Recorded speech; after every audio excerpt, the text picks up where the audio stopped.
Emprendedores, bienvenidos. Yo soy su coach Omar Vía y nuestro curso es Historia. El día de hoy nuestro tema es monarquías europeas en el siglo XVI.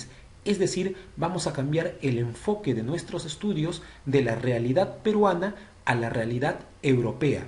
Pero la realidad europea dentro de un periodo de la historia. En este caso, ese periodo de la historia se llama Edad Moderna y la Edad Moderna tiene determinadas características que iremos viendo con el pasar de los minutos. Pero te adelanto que en esta etapa de la historia europea son los reyes o son las reinas las que han recuperado todo el poder y a través de la persona de los reyes o de las reinas es que los países europeos, los reinos europeos comenzarán a modernizarse poco a poco, precisamente adquiriendo ideas que durante la Edad Media no eran concebidas, no eran imaginables. Muy bien, antes de empezar con la explicación de nuestra clase de hoy, quiero explicarte qué significa monarquía, si es que por ahí es la primera vez que ves el término o que lo estás escuchando. La palabra monarquía proviene de dos términos. El primero es mono, que significa uno, y arcos o arquía, que significa detentar, tener el poder. Por lo tanto, una monarquía es el gobierno de uno, de una sola persona. En este caso, como nos estamos situando en Europa, en la mayoría de casos vamos a hablar de reinos, pero si estuviéramos hablando de un imperio, el monarca en un imperio es el emperador. El monarca en un principado es el príncipe. Pero en la mayoría de casos de Europa vamos a hablar o de reinos o de imperios. No te preocupes porque precisamente para poder detallar en cada uno de los casos qué es lo que corresponde decir, es que vamos a empezar a desarrollar este tema. Muy bien, entonces, monarquía, gobierno de una sola persona. Empecemos con el concepto de nuestra clase. Las monarquías europeas, los reinos o los imperios, han adquirido una relevancia que no tenían siglos pasados. Cuando digo que han adquirido, me refiero a la Edad Moderna, es decir, a partir del siglo XV en adelante, y sobre todo en el siglo XVI, que es donde nos vamos a concentrar hoy día, porque durante la Edad Media los reyes existían, sí, claro que sí existían, pero los reyes, su poder estaba completamente mermado, estaba completamente disminuido. ¿Quiénes eran los que tenían el poder de verdad en la Edad Media? Por una parte, a nivel militar y a nivel político, estaban los señores y las señoras feudales. Y por el lado religioso, aunque también militar y político, pero sobre todo religioso, el Papa. Esas eran las figuras que tenían el poder más fuerte, el poder más pesado en la Edad Media, y los reyes muchas veces se veían opacados por la sombra de los señores feudales, aunque curiosamente los señores feudales fuesen vasallos de los reyes, es decir, oficialmente estaban por debajo de los reyes, pero no sucedía en la vida real, en la práctica. Muchas veces un duque, muchas veces un conde tenía más poder que el propio rey o que la propia reina. Precisamente por eso es que te pongo aquí estas piezas del juego de ajedrez en donde se enfoca a la reina y al rey, porque son estos personajes quienes a partir de ahora en nuestra clase vamos a empezar a ver cómo vuelven a rebrotar su poder y sus decisiones. Estamos hablando entonces del periodo que se llama la Edad Moderna, que va, si contamos exactamente de qué año a qué año, los historiadores catalogan que la Edad Moderna va de 1453, es decir, el año en que terminó la guerra de los 100 años, o también el mismo año en que los turcos otomanos conquistan Constantinopla, y va hasta el año 1789, que es el año en que se produce la Revolución Francesa y acaba con su monarquía. Precisamente le vuelan la cabeza a Felipe XVI o Felipe XVI. Muy bien, ¿qué es absolutismo? El absolutismo es un tipo de gobierno en donde el monarca, es decir, el rey, concentra todo su poder en su persona.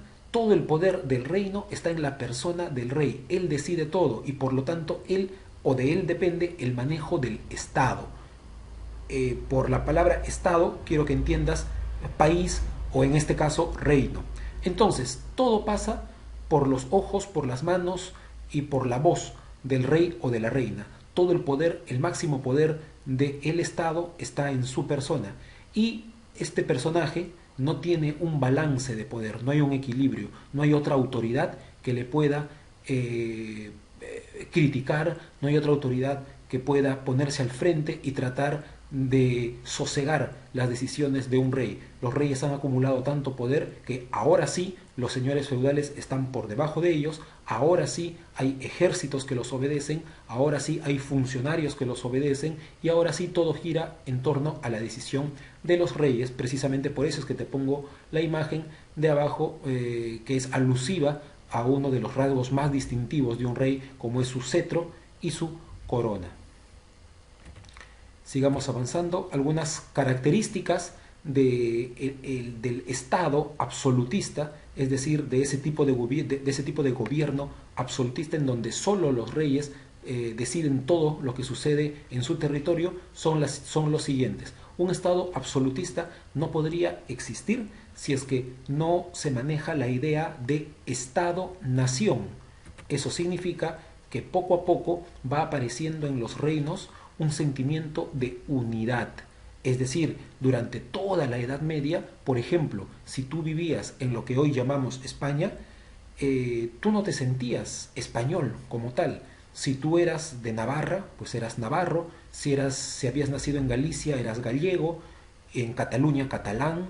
En Madrid, madrileño. Y así.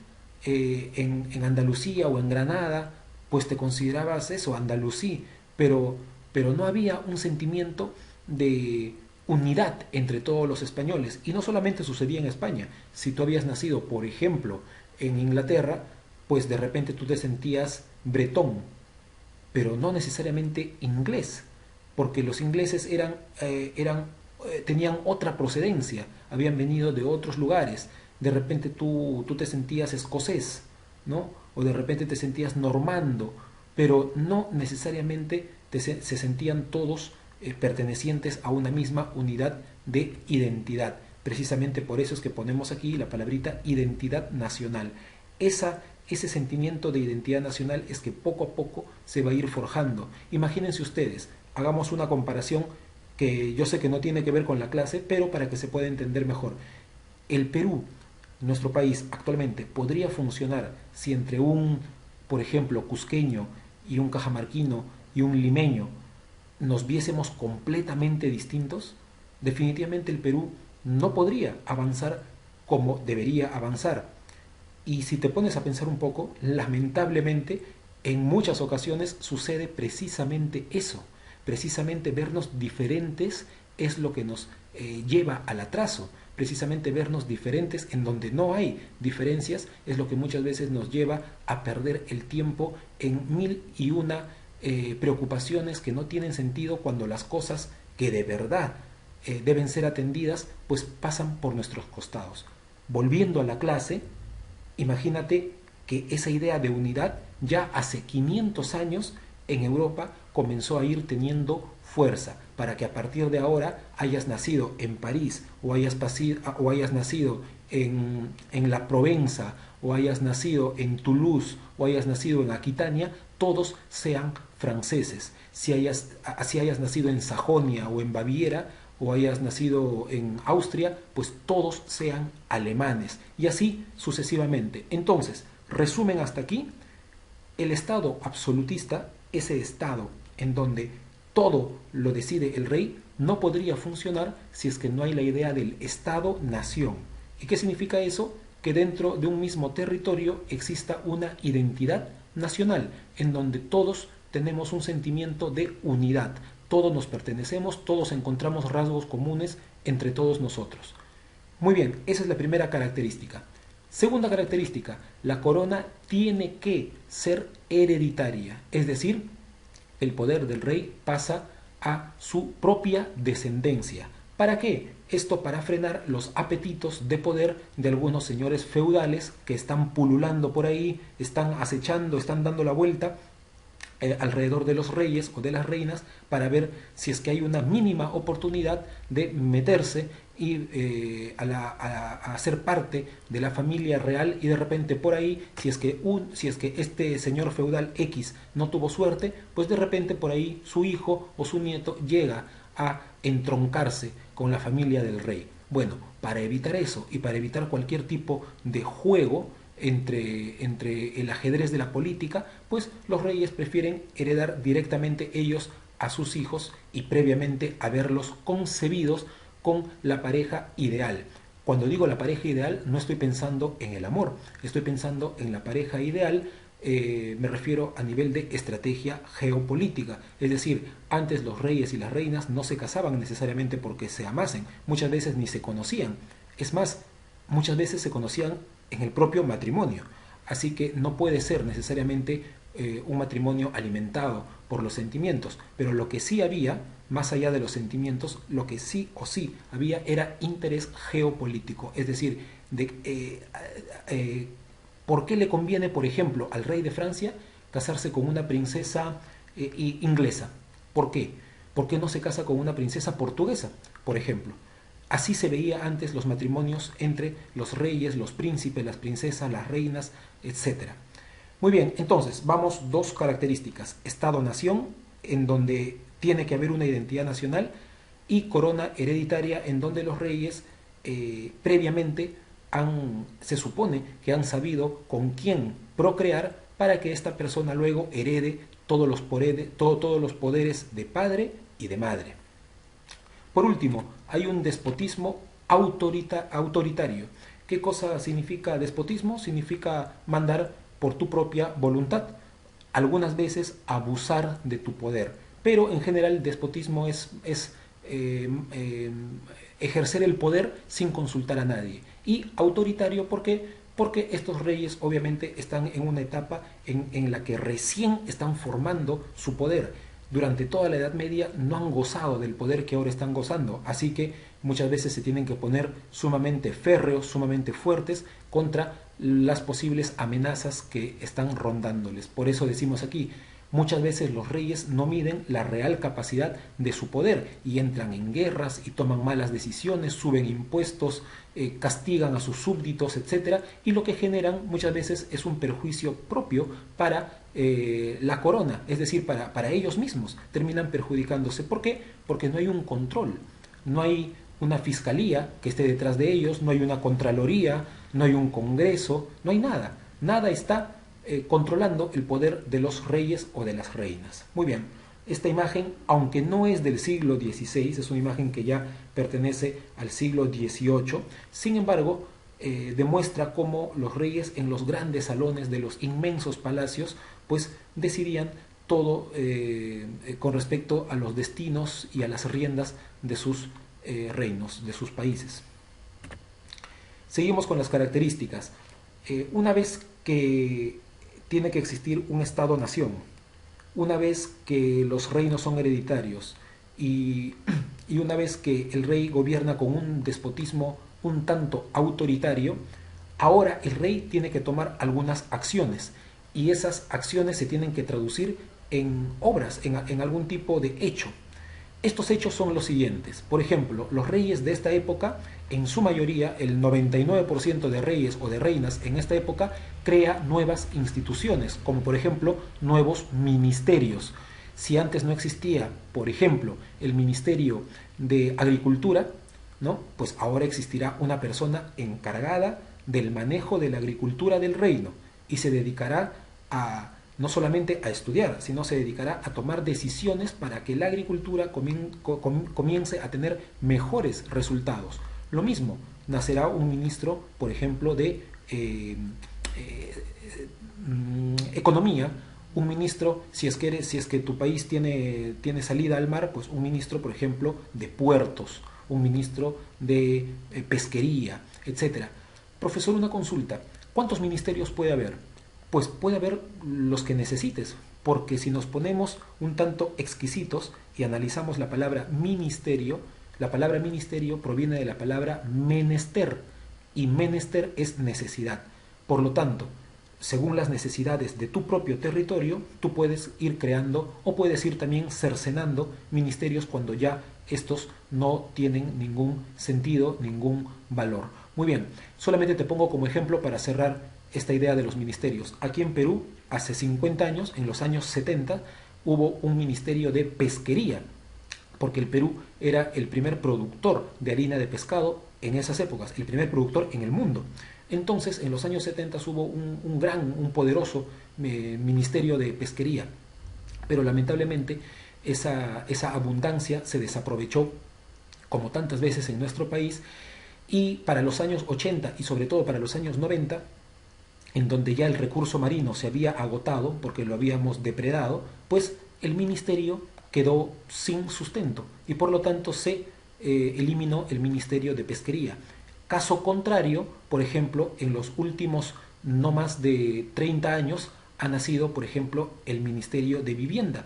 O, por ejemplo, ahora que tanto se habla con justa razón de los temas de género, de los temas de poblaciones vulnerables. Exactamente hace 23 años nació el Ministerio de la Mujer, porque se vio que era necesario, precisamente era menester atender esos casos de vulneración, de esos casos de acoso, esos casos, en fin, de explotación sobre esta población vulnerable. Entonces, ahora sí, nuevamente volviendo a nuestro tema, ya sabemos que los ministerios significan instituciones que responden a una necesidad. Pero también se crean consejos, es decir, personas que estén cercanas al rey, que le puedan dar precisamente eso, que le puedan dar algún tipo de consejo, que le puedan dar una idea y que se encuentren siempre permanentemente compartiendo los mismos intereses que el rey. Se crean algunos reinos, crean los virreinatos, es decir, crean esta figura en donde hay una persona que representa al rey o representa a la reina, pero en un lugar distinto, en un lugar lejano. ¿Para qué? Para que por más que el rey no pueda desplazarse hasta ese lugar, sin embargo haya alguien que está ahí con sus ojos, con su voz y con su presencia representándolo. Muy bien. Por ejemplo, los reyes en esta época crean un sistema tributario que tiene que ser eficiente y tiene que ser eficaz, o si no, todo el reino moderno, todo ese reino absolutista no podría funcionar. Es un sistema recaudatorio, es decir, va pasando por todos los pueblos, por todos los territorios internos del país, recaudando una única moneda. Durante la Edad Media cada señor feudal podía imprimir, podía acuñar su propia moneda y cada moneda podía tener su propio valor. Imagínense esa anarquía de valores monetarios. En el Estado moderno ya no. En el Estado moderno, es decir, en aquellos reinos entre los siglos XV a siglo XVIII, poco a poco los reinos van a ir manejando una sola moneda dentro de todo el territorio. Esto no se hizo de la noche a la mañana, sin embargo, sí fue necesario y hacia eso han ido todos los países el día de hoy. Hablemos del ejército, por ejemplo. En la Edad Media, cada gran señor, cada gran señora feudal podía tener su propio ejército pagado por ellos mismos. En cambio ahora no. Ahora los reyes van a necesitar, o mejor dicho, ya no van a necesitar que el duque o el conde X, el duque Y, les preste sus ejércitos. No. Ahora lo que los reyes quieren son ejércitos profesionales, ejércitos permanentes, que no respondan ni siquiera a la figura del rey. Es decir, que no sean leales a Periquito, sino que sean leales al Estado. Al Estado. Muy bien.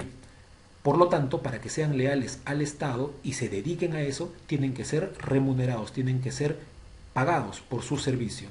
Y obviamente dependen directamente del rey, es decir, el rey tiene la voluntad sobre ellos. Si el rey dice ataquen, pues atacan. Si el rey dice en guardia, ¿verdad? Responden a la voluntad del rey.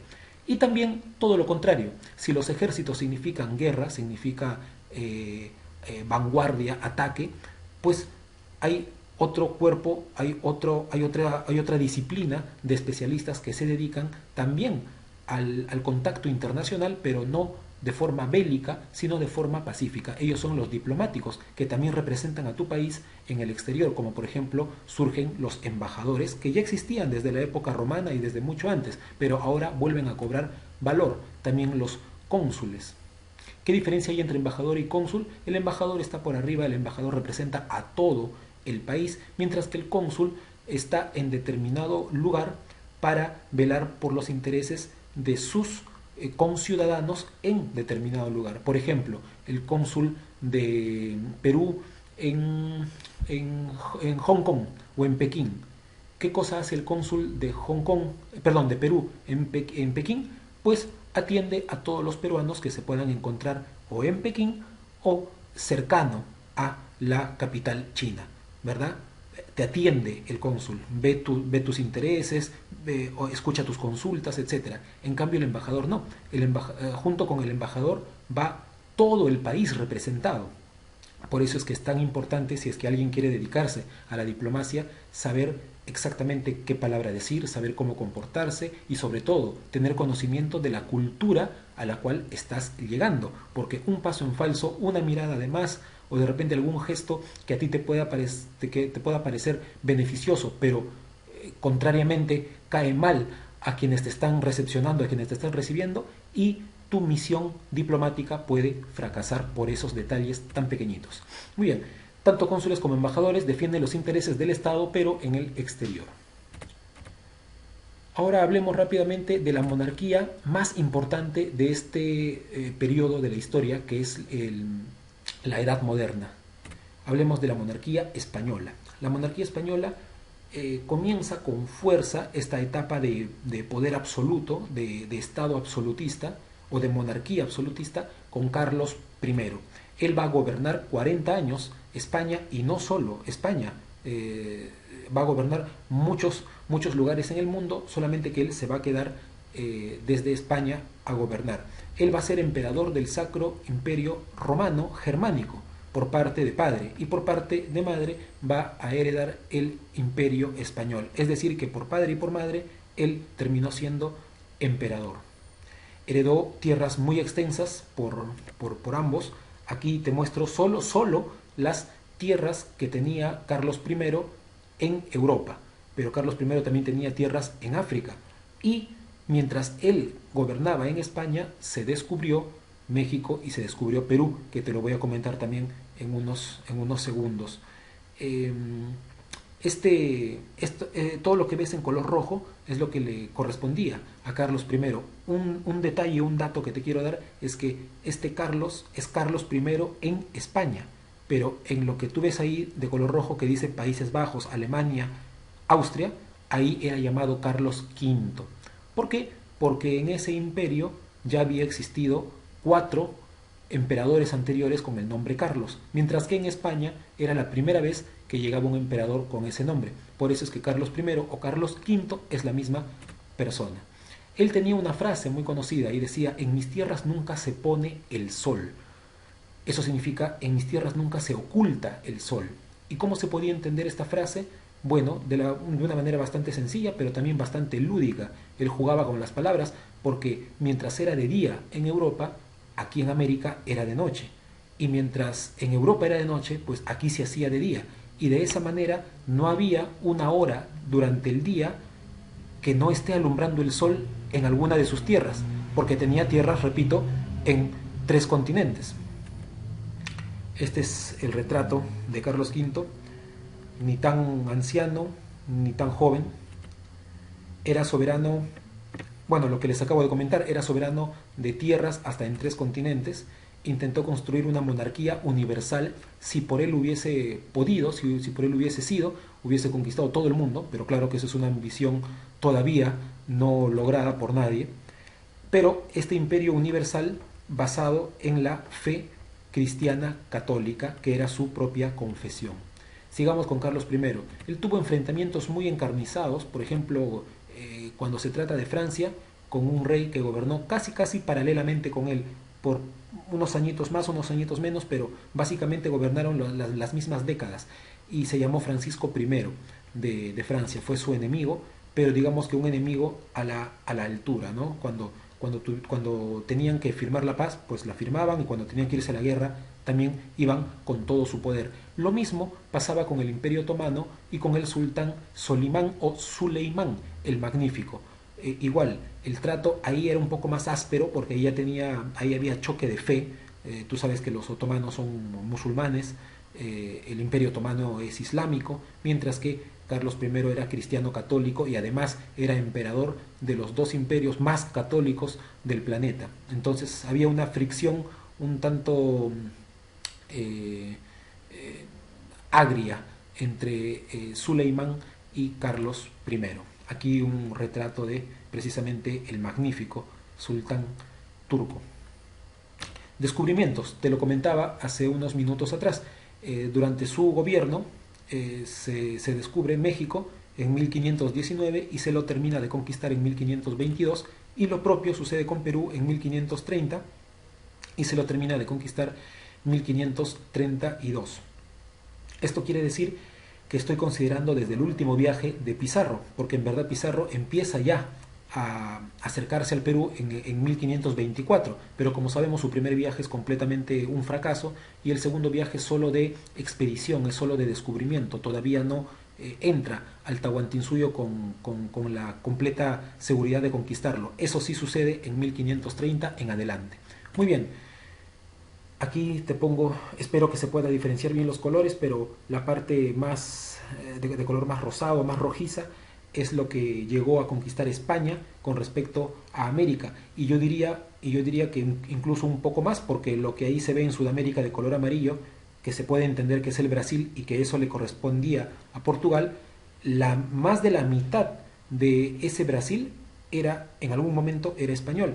Y hacia el norte, como te puedes dar cuenta, el imperio español, a través del virreinato de México, llegaba a cubrir prácticamente todo lo que hoy es Estados Unidos e incluso el sur de Canadá.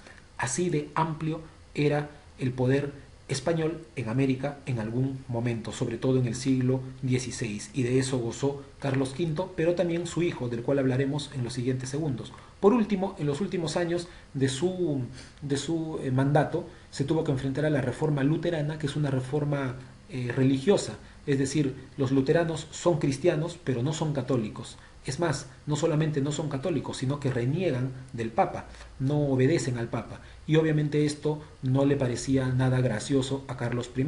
Pero ojo que la reforma luterana no sucede en España, sino sucede en su otro imperio, es decir, en el Sacro Imperio Romano Germánico. Precisamente como no pudo manejar bien esta situación, él abdica, es decir, él renuncia a ser emperador del Sacro Imperio Romano Germánico y se lo da a su hermano Fernando. Y de esta manera, el hijo de Carlos I ya no podrá heredar el Sacro Imperio, sino solamente heredará España. Digo solamente entre comillas, porque solo España era prácticamente dueño de enormes extensiones, como lo podemos ver en el mapa de abajo, y no solo en América. España también estaba a punto de conquistar Australia en algún momento, conquistó Filipinas y muchas partes del África, ¿verdad? Tanto del norte del África como las costas del sur africanas. Es decir, que si bien es cierto, Carlos I renunciaba a un imperio importante, pero lo cierto es que se quedaba con el imperio más poderoso en ese momento, que era España. Sigamos con la monarquía española, hablemos del hijo de Carlos I, este es Felipe II, apodado el Prudente, por sus, no solamente por su, digamos, entrega a la fe católica bastante modesto, bastante reflexivo como rey, sino que además su comportamiento no exigía ningún tipo de alteración, nadie lo vio tomando decisiones a la ligera. Él va a gobernar entre 1556 a 1598. Hay, si no me equivoco, hay 42 años de gobierno, que no es poco. Esta es una imagen de él más joven que viejo. En su época, en su reinado, es la época de mayor expansión cultural y territorial de España. España llegó a tener territorios en los 5 continentes, obviamente en algunos continentes territorios muy pequeños, como por ejemplo en África o en la propia Oceanía, una que otra isla, pero en Asia, en Europa y en América, España llegó a tener territorios bastante extendidos. Se impulsa la ciencia y la navegación, por ejemplo, durante su reinado es que España financia la expedición hacia Australia. Lamentablemente esta expedición naufraga, esta expedición no llega a tener éxito, porque o si no estaríamos hablando actualmente no de una Australia angloparlante, sino de una Australia hispanohablante, como nosotros. Tiene un dato histórico más esta navegación, y es que la que comanda la almirante de esta expedición no es un hombre, es una mujer, la primera mujer almirante de la historia, o por lo menos de la historia moderna, que es Isabel Barreto. Aquí un retrato de ella. Luego, durante el gobierno de Felipe II, como si ya fuese poco el poder que tenía España, él logra casarse con una reina portuguesa y de esa manera Portugal queda unificado a España. Es decir, toda la península ibérica llega a tener un solo rey, que en este caso es Felipe II, y a través de él todos los territorios de Portugal en el mundo pasaban a ser parte de la corona española. Es decir, que ahora sí, incluso todo Brasil aquí en América, muchos puertos en el África y muchos puertos en el Asia pasaban a ser parte de España. Es decir, no hay duda que en el siglo XVI y parte del siglo XVII España es la mayor potencia del mundo. No hay país, no hay imperio, no hay reino en el mundo que se le pueda comparar al poder español. ¿Cuánto duró este punto máximo de España como potencia indiscutible? Duró 70 años. Para mediados del siglo XVII España se está separando nuevamente de Portugal y ahí poco a poco, con el paso del tiempo, irá menguando, irá disminuyendo su poder. No logra solucionar el problema en los Países Bajos, que en verdad era una guerra de religión, igual que su padre no pudo con el Sacro Imperio Romano, él tampoco pudo en los Países Bajos, lo que por mucho tiempo se llamó Holanda. Rápidamente, chicos, chicas, hablemos de la monarquía francesa, es decir, de los reyes franceses, reyes de Francia. Tenemos a Francisco I, que lo mencionábamos hace unos minutos atrás, siendo el mayor enemigo de Carlos I de España. Enrique II, hijo de Francisco I, continúa la política del padre de querer enfrentarse a España y de esta manera querer conseguir algo, pero era imposible en esos años, por lo tanto fracasa. Carlos IX, con la masacre de San Bartolomé. Carlos IX era un católico acérrimo, era un católico fanático, y en Francia había un tipo de cristianismo no católico llamado los hugonotes, y estos hugonotes practicaban practicaban un cristianismo que no obedecía al Papa de Roma. Por lo tanto, Carlos IX una vez invitó a todos los nobles hugonotes, a todos los nobles que no eran católicos, los invitó a su palacio y en una sola noche, mató a más de 500 nobles de todo Francia. A eso se le conoce como la masacre de San Bartolomé. Muy bien, el siguiente rey, me doy cuenta recién que lo he puesto con minúsculas, pero en verdad debe vivir como los anteriores, Enrique III, que va a gobernar de 1574 a 1589, 15 años. Él, todo lo contrario a su antecesor, él otorga la libertad de culto. Es decir, durante estos 15 años, si nos hubiese tocado vivir en Francia dentro de esos 15 años, hubiésemos podido creer en, me refiero religiosamente, místicamente, en quien nosotros hubiésemos querido. A tal punto llega el pragmatismo, es decir, el gobierno práctico de los reyes, que el siguiente rey, Enrique IV, que va a gobernar de 1589 a 1610, él mismo era hugonote, es decir, no era católico, pero el Papa le pone una condición, y el Papa le dice: mira, Enrique IV, tú no vas a ser rey de Francia, yo como Papa no te voy a poner la corona, no te voy a coronar mientras tú sigas siendo hugonote. Tú tienes que ser católico, cristiano. Y Enrique IV suelta una de sus frases más conocidas, que es: bueno, pues yo lo que quiero es ser rey, ¿no? Y como París es la capital del reino francés, suelta la frase: bueno, pues si yo lo que quiero es ser rey, París bien vale una misa. Es decir, si tengo que soportar una misa católica para poder ser el rey, pues la soporto sin ningún problema. Y ya, le dice al Papa: Papa, ponme la corona, que ya soy católico, que no tengo problema en serlo o no serlo. Yo lo que quiero es ser rey. Y eso es lo que consigue eso es lo que consigue Enrique IV para poder gobernar entre los años 1589 a 1610. Como se pueden dar cuenta, Francia todavía no descolla, Francia todavía no surge como potencia, está totalmente opacada por España. La que sí va a comenzar a surgir como una potencia, pero que dará que hablar más adelante, es Inglaterra. Terminemos, chicos y chicas, nuestra clase hablando de dos reyes de Inglaterra, padre e hija, muy importantes en el siglo XVI. Enrique VIII, que va a gobernar entre 1509 a 1547, En primer lugar, conquista Irlanda. Yo te pediría, por favor, que busques un mapa de Europa en este momento o de repente dentro de unos minutos, porque ya falta muy poquito para dar por clausurada nuestra clase, y veas dónde está Irlanda. Es una isla al costado de la isla de Inglaterra, es decir, la isla de Gran Bretaña, que está al norte de Europa, tiene una isla a su costado, que es Inglaterra. Enrique VIII conquista Inglaterra y logra el sueño de muchos reyes, que es unificar tanto Inglaterra con Irlanda. A su vez, él estuvo casado primero con una princesa española. Del producto de su primer matrimonio tendrá una hija que será por poco tiempo, por 5 años, reina de Inglaterra, entre él y la siguiente reina de que vamos a hablar. Pero él no vivió, o mejor dicho, él no tuvo una sola esposa hasta el último día de su vida. Por el contrario, tuvo muchísimas esposas, pero para poder divorciarse de aquella primera esposa española, sufrió un montón, porque el Papa no le otorgaba el permiso. A tal punto que lo que hizo fue romper palitos, como se dice, con la Iglesia, se desentendió del catolicismo y le dijo al Papa que a partir de ahora en Inglaterra el Papa de Roma no tenía nada que ver. ¿Y todo por qué? Solamente por querer conseguir un divorcio, para que se den cuenta hasta dónde podía llegar el poder de los reyes. Podían ya ahora sí darse ese tipo de lujos. Sin embargo, Isabel I, que es hija de Enrique VIII,